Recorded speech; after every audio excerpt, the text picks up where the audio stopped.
Ambati Silks, Kanchipuram Saree Store, now in Vijayawada. Exclusive Pattu Sarees, Salwas and Lehengas.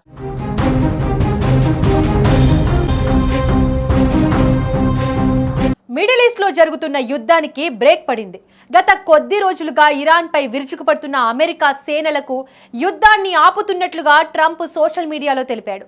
Truth social వేదికగా స్పందించిన ఆయన రాబోయే 5 రోజుల పాటు ఇరాన్ పై ఎటువంటి దాడులు చేయవద్దని సైన్యానికి స్పష్టమైన సంకేతాలు ఇచ్చాడు. ప్రస్తుతం సానుకూల వాతావరణంలో చర్చలు జరుగుతున్నాయని, అందుకే ఈ విరామం ప్రకటిస్తున్నట్లు ఆయన వెల్లడించారు. అగ్రరాజ్యం అధినేత తీసుకున్న ఈ నిర్ణయం ఇటు ఇజ్రాయెల్ అటు అరబ్ దేశాల్లో ప్రకంపనలు సృష్టిస్తోంది. అయితే ట్రంప్ ప్రకటనపై ఇరాన్ ఇప్పటి వరకు ఎలాంటి అధికారిక స్పందన ఇవ్వకపోవడం గమనార్హం. దీని గురించి మరిన్ని వివరాలు అందించేందుకు మా బ్యూరో చీఫ్ విజయ్ అందిస్తారు. విజయ్, యుద్ధానికి తాత్కాలిక బ్రేక్ పడిందా లేదంటే పూర్తి స్థాయిలో నిలిచిపోయే అవకాశం ఉందా? ఎస్, సంచలనాలకు కేంద్ర బిందువుగా చెప్పుకునేటువంటి డొనాల్డ్ ట్రంప్ మరొకసారి సంచలనాలకి ఆయన తెరలేపుతూ ఒక బిగ్ స్టేట్మెంట్ ఇచ్చారు. ఇది ఒక బిగ్ బ్రేకింగ్, అంటే ప్రపంచం మొత్తానికి కూడా ఇది ఒక బ్రేకింగ్ న్యూస్ అనే చెప్పాలి. అంటే ట్రంప్ ఒక 5 రోజుల పాటు యుద్ధాన్ని ఆపేస్తున్నట్లు ప్రకటించారు. అయితే ఇది 5 రోజుల పాటే ఉంటుందా లేదంటే పూర్తి స్థాయిలో యుద్ధం నిలిచిపోయేటువంటి అవకాశం ఉందా అనేది రాబోయేటువంటి ఒక 2 రోజుల్లో ఉన్నటువంటి డెవలప్మెంట్స్ని బట్టి మనం అర్థం చేసుకోవచ్చు. అయితే ఇది ఒక పెద్ద ఊరటనే చెప్పాలి. కాకపోతే ఇక్కడ దీపిక, ఇరాన్ దీని మీద ఎలా స్పందిస్తుంది? ఎస్, ముందు అసలు ట్రంప్ ఏం చెప్పాడో, ఒక ప్రకటన ఏందో, తనకు సంబంధించినటువంటి ట్రూత్ సోషల్ పోస్ట్ ద్వారా తను ఈ మెసేజ్ అయితే ఇచ్చాడు. దానికి సంబంధించినటువంటి ఆయన ఏం చేశాడో ఆ పోస్ట్ ఏంటో ఒకసారి చదివి వినిపించే ప్రయత్నం చేస్తాను. I'm pleased to report that the United states of America and the country of Iran have had over the last 2 days very good and productive conversations regarding a complete and total resolution of our hostilities in the Middle East based on the tenor and tone of these in depth, detailed and constructive conversations which will continue throughout the week. I have instructed the Department of War to postpone any and all military strikes against Iranian power plants and energy infrastructure for a 5 days period. అంటే ఏదైతే 48 గంటల పాటు తను dead line విధించడం జరిగింది. Straight of హార్మోజ్ను open చేయకపోతే ఇరాన్లో ఉన్నటువంటి విద్యుత్ ప్లాంట్స్ మీద అక్కడంతా కూడా అటాక్ చేస్తాము, పూర్తిగా ఇరాన్ మొత్తాన్ని కూడా అంధకారం చేస్తాము అనేటువంటి ఒక డెడ్ లైన్ని డొనాల్డ్ ట్రంప్ విధించడం జరిగింది. సరిగ్గా ఈ డెడ్ లైన్ మరికొన్ని గంటల్లోనే ముగుస్తుంది అనుకునేటువంటి సందర్భంలో ఇప్పుడు ఇలాంటి ప్రకటన ట్రంప్ చేశారు. అంటే దీనికి ప్రధాన కారణం ఆయన చేసినటువంటి పోస్ట్లో కూడా ఏంటంటే, గత కొన్ని రోజులుగా ఒక సానుకూలమైనటువంటి వాతావరణంలో ఇరాన్తో చర్చలు జరుగుతున్నాయి, ఇరాన్ కూడా అందుకు ముందుకు వచ్చింది, అందుకోసమే ఈ యుద్ధాన్ని కూడా తాత్కాలికంగా ఒక 5 రోజుల పాటు నిలిపివేస్తున్నట్టు అమెరికాకు సంబంధించినటువంటి సేనలకు కూడా ఆయన ఈ పోస్ట్ ద్వారా ఒక మెసేజ్ అయితే ఇచ్చారు. అయితే ఇక్కడ ఒక విషయాన్ని అయితే మనం అర్థం చేసుకోవాలి. ఇప్పుడు ట్రంప్ చేసినటువంటి ఈ ప్రకటనను ఒకవేళ ఇజ్రాయెల్, అంటే ఇజ్రాయెల్కి సపోర్ట్గా ఇరాన్ మీద ఈ అటాక్ చేస్తుంది అమెరికా, అందులో ఎలాంటి అనుమానం లేదు. అయితే ఇప్పుడు ట్రంప్ చేసినటువంటి ఈ ప్రకటన పట్ల ఇరాన్ ఎలా స్పందిస్తుంది? ఇరాన్ ఎక్కడా కూడా దెబ్బకు దెబ్బ అనేటువంటి విధంగా మాట్లాడుతుంది. మీరు సై అంటే అందకు రెండింతలు నేను సై అనే విధంగా కూడా ఇప్పటి వరకు ఇరాన్ను అమెరికా చేస్తున్నటువంటి దాడుల్ని, ఇజ్రాయెల్ చేస్తున్నటువంటి దాడులనంతా కూడా ఎక్కడా కూడా భయపడినటువంటి పరిస్థితి. తన సుప్రీం లీడర్ ఖమేనీ హత్య జరిగిన వెంటనే ఇరాన్ మొత్తం యుద్ధాన్ని ఆపేస్తుంది, అక్కడ నాయకత్వ మార్పిడి కూడా జరిగిపోతుంది అనేటువంటి అంచనా వేసింది అమెరికా. కానీ అందుకు భిన్నంగా అమెరికా వేసినటువంటి ఎస్టిమేషన్కి విరుద్ధంగా ఇరాన్ వ్యవహరించింది. ఎక్కడికక్కడ ఐఆర్జీసీ కూడా ఆ కింద ఉన్నటువంటి శ్రేణులందరూ కూడా ఒక క్లియర్ కట్ ఇన్స్ట్రక్షన్స్ ఇచ్చింది. సో ఎక్కడ అటాక్ జరిగితే ఆ అటాక్కి ప్రతిదాడిగా వెంటనే ఇరాన్ కూడా అటు ఇజ్రాయెల్ మీద, ముఖ్యంగా గల్ఫ్ కంట్రీస్ మీద కూడా దాడి చేయడం జరిగింది. ముఖ్యంగా ఇక్కడ ఒక విషయాన్ని ప్రస్తావించాలి దీపిక, ఎందుకంటే ట్రంప్ మీద తీవ్రమైనటువంటి ఒత్తిడి వచ్చింది. ఎందుకంటే స్ట్రైట్ ఆఫ్ హార్మూజ్ క్లోజ్ అయిపోయింది. ప్రపంచానికి సంబంధించినటువంటి దాదాపు 30% ఆయిల్ సరఫరా అంతా కూడా ఈ మార్గం గుండానే రావాల్సినటువంటి పరిస్థితి. అదేవిధంగా గల్ఫ్ కంట్రీస్లో కూడా చూస్తే పూర్తి స్థాయిలో అక్కడి నుంచి రావాల్సినటువంటి చమురు కావచ్చు, అదేవిధంగా గ్యాస్ కావచ్చు, ఇవన్నీ కూడా నిలిచిపోయాయి.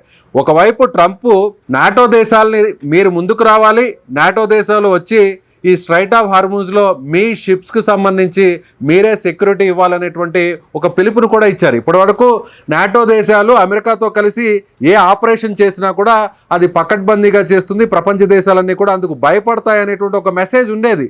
కానీ ట్రంప్ చేసినటువంటి ఈ అనాలోచిత నిర్ణయాలు, ట్రంప్ చేసినటువంటి ఈ దుందుడుకు చర్యల వల్ల ఇప్పుడు నాటోలో కూడా బీటలు వచ్చినటువంటి పరిస్థితి. సో అటు జపాన్ ముందుకు రాలేదు, జపాన్ తేల్చి చెప్పేసింది. అదేవిధంగా అటు బ్రిటన్ ఒకవేళ ఎక్కడైతే ఐలాండ్ నుంచి అక్కడ ఉన్నటువంటి ఎయిర్ బేస్ను వాడుకోమని, హిందూ మహాసముద్రంలో ఉన్న ఎయిర్ బేస్ను వాడుకోమని చెప్పింది తప్ప ఎక్కడా కూడా బ్రిటన్ ముందుగా వచ్చి నేరుగా వచ్చి అక్కడ యుద్ధాన్ని చేసేటువంటి పరిస్థితి లేదు. మరోవైపు చైనాను కూడా ఆహ్వానించింది ట్రంప్. చైనా కూడా మీరు ముందుకు రావాలి, ముందుకు వచ్చి ఎలా అయినా సరే ఈ యుద్ధాన్ని ఆపే విధంగా, అన్నిటికంటే ముఖ్యంగా ఈ స్ట్రైట్ ఆఫ్ హార్మూజ్ని ఓపెన్ చేసే విధంగా ఇరాన్ మీద ఒత్తిడి తీసుకురావాలని ఇలా ప్రపంచ దేశాలన్నింటినీ కూడా కుయ్యో మొర్రు అంటూ ట్రంప్ పిలుపునిచ్చి చెప్పుకున్నా కూడా ఎవరు కూడా ట్రంప్ గోడును పట్టించుకోలేదు. అసలు స్ట్రైట్గా ఈ యుద్ధానికి మెయిన్ రీజన్ డొనాల్డ్ ట్రంప్ చెప్పండి. ట్రంప్ చేసిన ప్రకటనకు సంబంధించి ఇరాన్ ఇప్పటి వరకు కూడా స్పందించకపోవడం, దీన్ని ఎలా అర్థం చేసుకోవాలి? ఇది మౌన సమ్మతం అనుకోవచ్చా, లేదంటే వ్యూహాత్మక నిశ్శబ్దమా? కొన్ని నిమిషాల కిందటే ఈ పోస్ట్ చేయడం జరిగింది డొనాల్డ్ ట్రంప్. దీనికి ఇప్పటి వరకు ఇరాన్ నుంచి ఎలాంటి స్పందన లేదు, అధికారికంగా స్పందన లేదు. అయితే ఇరాన్ ఎలా రియాక్ట్ అవుతుంది?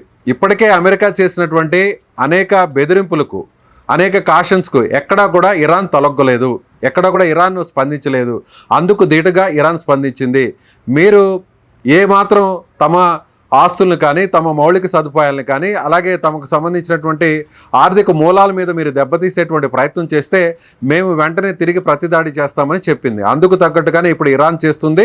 ఇప్పుడు గల్ఫ్ దేశాల్లో కూడా అలాంటి అనిశ్చిత పరిస్థితి ఏర్పడింది. కాబట్టి ఇప్పుడు ఇరాన్ ఏం చేస్తుంది? ట్రంప్ తీసుకున్నటువంటి ఈ నిర్ణయం వల్ల, ట్రంప్ చేసినటువంటి ఈ ప్రకటన వల్ల ఇరాన్ ప్రకటన కూడా చాలా కీలకమనే చెప్పాలి. ఇక్కడ యుద్ధం అనేది రెండు వైపులా జరుగుతుంది. సో అమెరికా యుద్ధాన్ని ప్రారంభించింది ఇజ్రాయెల్తో కలిసి, అందుకు ధీటుగా ఇరాన్ కూడా ఏమాత్రం తగ్గేది లేదు అన్నట్టుగా తన స్థాయిలో దాడి చేసింది. అయితే ఇప్పుడు ఇరాన్ ఎలాంటి స్పందన ఇస్తుంది అనేది కూడా ఇప్పుడు ప్రపంచ దేశాలన్నీ కూడా చూస్తున్నాయి. ఇక్కడ మరొక విషయాన్ని కూడా చెప్పాలి. 5 రోజుల పాటు తాత్కాలికంగా బ్రేక్ అన్నారు. అంటే 5 రోజులు బ్రేక్ అని ఎందుకు చెప్పారు అంటే, ప్రపంచ దేశాలన్నీ కూడా అమెరికా మీద తీవ్రమైనటువంటి ఒత్తిడిని తీసుకొచ్చాయి. ఎందుకు తీసుకొచ్చాయంటే, ఇప్పటికే ప్రపంచ దేశాలకు సంబంధించినటువంటి అన్ని దేశాల ఆర్థిక వ్యవస్థలన్నీ కూడా పూర్తిగా కుప్పకూలిపోయేటువంటి స్థితికి చేరుకున్నాయి. అదేవిధంగా అమెరికాకు మిత్ర దేశాలైనటువంటి నాటో దేశాల్లో కూడా ఇప్పుడు పరిస్థితి చాలా దారుణంగా మారిపోయింది. అక్కడంతా కూడా ఆయిల్ ధరలు పెరిగిపోతున్నాయి, గ్యాస్ ధరలు పెరిగిపోతున్నాయి, నిత్యావసర ధరలు పెరిగిపోతున్నాయి. సో పూర్తి స్థాయిలో అక్కడ ఉన్నటువంటి ప్రభుత్వాల మీద ఒత్తిడి పెరుగుతుంది. వీటన్నిటికీ కారణం ట్రంప్ తీసుకున్నటువంటి ఇలాంటి నిర్ణయం, అంటే నేరుగా ఇరాన్ మీద అటాక్ చేయడం అనేది. సో ఇప్పుడు ప్రపంచ దేశాలన్నీ కూడా అమెరికా మీద ఒత్తిడి తీసుకొచ్చాయి. ఆ ఒత్తిడికి తలొగ్గే ఇప్పుడు ట్రంప్ ఒక రకంగా వెనకడుగు వేశాడు అనేది మాత్రం చాలా ఖచ్చితంగా చెప్పవచ్చు. సో ఈ ఎంటైర్ 24 రోజుల పాటు జరిగినటువంటి ఈ వార్లో ఎవరిది పై చేయని చెప్పడం అయితే మాత్రం కాస్త కష్టమని చెప్పాలి. ఒక రకంగా చెప్పాలంటే ఇరాన్ని దాదాపుగా కొంతవరకు తీవ్రంగా నష్టపరిచారు. కానీ అమెరికా లాంటి శక్తివంతమైనటువంటి ప్రపంచంలోనే నెంబర్ 1 పొజిషన్లో మిలిటరీ ఫోర్సెస్లో కావచ్చు, వెపన్స్లో కావచ్చు, ఇలా టెక్నాలజీలో కావచ్చు, ఎలా తీసుకున్నా కూడా నెంబర్ 1 ప్లేస్లో ఉండేటువంటి అమెరికా ఏమాత్రం ఇరాన్ను వంచలేకపోయింది, అలాగే లొంగ తీసుకోలేకపోయింది. కేవలం కొన్ని రోజుల్లోనే యుద్ధాన్ని క్లోజ్ చేస్తాం, కొన్ని రోజుల్లోనే ఇరాన్ను నాయకత్వాన్ని మారుస్తామని చెప్పినటువంటి ట్రంప్కు దాదాపుగా 24 రోజులు పట్టినా కూడా ఎక్కడా కూడా ఇరాన్ తలగ్గకపోవడంతో ఇక అమెరికా ఏం చేయలేనటువంటి స్థితిలోనే ఈ నిర్ణయం తీసుకుంది అనేటువంటి ఒక అంచనా అయితే మాత్రం ఇప్పుడు ప్రపంచ దేశాలన్నీ కూడా, విశ్లేషకులందరూ కూడా భావిస్తారని చెప్పాలి. దీపిక, ఈ 5 రోజుల విరామం నిజంగా శాంతి చర్చలకు దారితీసే అవకాశం ఉందా? ఎస్, ఖచ్చితంగా. ట్రంప్ ప్రతి స్టేట్మెంట్ కూడా మనం చూసాం. ఆపరేషన్ సింధూర్ టైంలో కూడా ఇదే విధంగా చాలా భీకరంగా జరుగుతుంది. పాకిస్తాన్ మీద మన దాడులు చాలా తీవ్రంగా జరుగుతున్నాయి. నేరుగా మనం పాకిస్తాన్కి సంబంధించినటువంటి ఎయిర్ బేసెస్ అన్నిటిని కూడా ఒక్కొక్కటిగా మనం కొలాప్స్ చేస్తూ వస్తున్నాం. ఇదే సమయంలో పాకిస్తాన్లో అణు ఆయుధాలు ఉన్నటువంటి కిరాణా హిల్స్ మీద అక్కడ ఉన్నటువంటి ఎయిర్ బేస్ను కూడా మనం దాడి చేయడం జరిగింది. దాంతో వెంటనే ఇమీడియట్గా అటు యుద్ధాన్ని ఆపుతున్నట్టు ఇండియా అన్నా చెప్పాలి, లేదంటే రిక్వెస్ట్ చేస్తున్నట్టుగా అటు తెల్ల జెండా ఊపుతున్నట్టుగా పాకిస్తాన్ అన్నా రిక్వెస్ట్ చేయాలి. కానీ అనూహ్యంగా ఇదే ట్రంప్ ఆ రోజు కూడా ఇదే విధంగా తన సోషల్ పోస్ట్ ద్వారా ట్రూత్ ద్వారా ఈ ప్రకటన చేయడం జరిగింది, సీజ్ ఫైర్ అయింది అనేటువంటి విషయాన్ని ప్రకటించారు. కాబట్టి ఇప్పుడు ఈ సోషల్ పోస్ట్ ద్వారా, ట్రూత్ సోషల్ పోస్ట్ ద్వారా ఈ ట్రంప్ చేసినటువంటి ప్రకటన ఒక రకంగా అమెరికా అయితే 5 రోజుల పాటు యుద్ధానికి విరామాన్ని ప్రకటించిందనే చెప్పాలి. అన్నిటికంటే ముఖ్యంగా ఇప్పుడు ఇరాన్ స్పందన ఏంటి అనేది కూడా చూడాల్సినటువంటి పరిస్థితి. Right Vijay, thank you. ఈ విరామం నిజంగా శాంతి చర్చలకు మార్గం సుగమం చేస్తుందా, లేక ఇది కేవలం వ్యూహాత్మక విరామంగా మిగిలిపోతుందా అన్నది రాబోయే రోజుల్లో స్పష్టతకు వస్తోంది. ప్రస్తుతం ప్రపంచ దృష్టి మొత్తం ఈ పరిణామాలపైనే ఉంది. శాంతి స్థిరత్వం దిశగా ఈ అడుగు ముందుకు పడుతుందా లేదా అన్నది వేచి చూడాల్సిన పరిస్థితి.